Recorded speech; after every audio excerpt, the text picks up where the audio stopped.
Hey guys, last video में मैंने आपको पेपर 5 का 25 इंपॉर्टेंट ऑब्जेक्टिव बताया था और आज हम लोग अगेन पेपर 5 का 15 ऐसे इंपॉर्टेंट क्वेश्चन के ऊपर बात करेंगे जिसको जो बहुत ही ज़्यादा इंपॉर्टेंट है इस बार के लिए, मतलब जिनका सेशन है 21 से 24। चलिए without delay we start. Biographia Literaria was written by S T. Coleridge. Of grammatology is a book. Of grammatology एक बुक है, वो किसके द्वारा लिखा गया है? तो Derrida.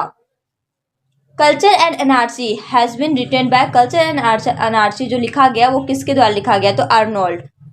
T.S.. Eliot says poetry is not a turning loss of emotion but an escape from emotion. T.S.. Elliot कहते हैं कि पोएट्री जो है ना वो इमोशंस को शो करने वाला नहीं होता, बल्कि इमोशन से हट करके पोएट्री लिखना चाहिए। तो ये किस में वो कहा है, मतलब ये लाइन कहाँ से लिया गया? ट्रेडिशन एंड इंडिविजुअल टैलेंट से या द इम्पॉर्टेंट क्रिटिक से? तो राइट आंसर होगा आपका tradition and individual talent. Which are the flowing is not a critic. निम्नलिखित में से कौन सा एक क्रिटिक नहीं है? Philip Sidney, T S. Eliot, G M. Hopkins, Herbert Read. तो जी.एम. हॉपकिंस क्रिटिक नहीं है। ऑफ होम जॉनसन सेज, किससे जॉनसन कहते हैं? To the unities of time and place he has shown no regards. किससे वो कहते हैं कि यूनाइटिस में टाइम और प्लेस नहीं दिखाया है?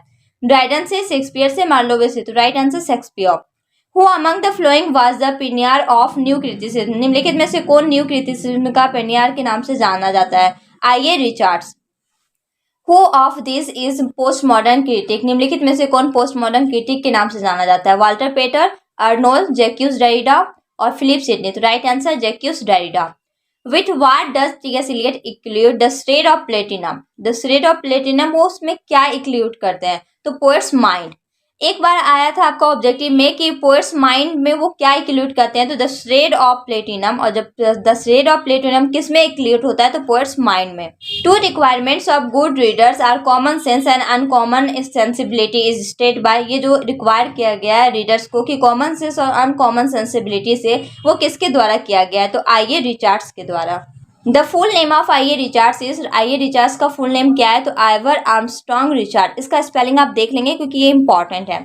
इन विच ऐसे T.S. Eliot says comparison and analysis are the cheap tools of a critic. कौन से ऐसे में T.S. Eliot कहते हैं कि कंपेरिजन और एनालिसिस जो है वो चीप टूल्स होते हैं क्रिटिक का? तो the function of criticism. Who wrote psycho analysis and criticism. किसने लिखा साइको एनालिसिस क्रिटिसिज्म? तो Herbert read. Who wrote essay on criticism? किसने लिखा essay on criticism? तो Matthew Arnold. Eliot's impersonality theory of poetry rejects the theory of poetry given. Eliot's के जो impersonality theory of poetry को reject किसके द्वारा किया गया? तो विलियम वर्ड्सवर्थ के द्वारा। ये सारे ऐसे पॉइंट मैंने बताया जो बहुत ही ज़्यादा इंपॉर्टेंट है, तो आप सारे को कवर करके जाएंगे आप अपने एग्जाम में, क्योंकि एग्जाम कभी भी लिया जा सकता है। सो जितने भी मैंने आपको पॉइंट्स बताए कि ये वाला लाइन कहाँ से लिया गया, ये वाला जो वर्ड है वो किनके द्वारा लिखा गया, तो इसको आप अच्छे तरीके से रिमेंबर कर लेंगे। आई होप कि आपको समझ में आ गया हो कि ऑब्जेक्टिव में कौन कौन से बहुत ज़्यादा इंपॉर्टेंट है। जैसा कि आपको पता है 25 मैंने बताया था, आज मैंने 15 कलेक्ट किया। आई एम श्योर कि 10 क्वेश्चन में 8 क्वेश्चन यहाँ से प्रॉपरली तरीके से मिक्स कर जाएंगे, 10 7, और बाकी अगर इंपॉर्टेंट और भी होगा तो मैं अपलोड कर दूंगी। And meet you on next video with new topic.